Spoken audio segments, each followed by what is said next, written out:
శివనామని చెప్పి పడుకోమని చెప్తారు. తెల్లవారి నిద్ర లేచేటప్పుడు మీరు పరమశివ భక్తులైనా సరే, మీ కులదేవత పార్వతీ పరమేశ్వరులైనా సరే, శివ అంటూ లేవడాన్ని శాస్త్రం అంగీకరించదు.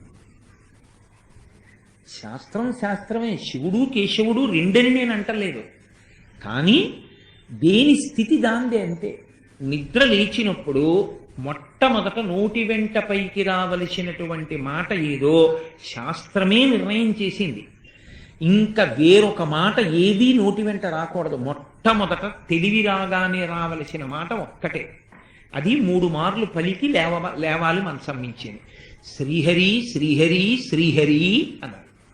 3 మాటలు శ్రీహరి అన్న నామం చెప్పి మాత్రమే లేవవలసి ఉంటుంది. అంటే జాగృతి ప్రారంభమైంది. నిద్ర లేచాడు, రక్షణ చెయ్యవలసినటువంటి వాడు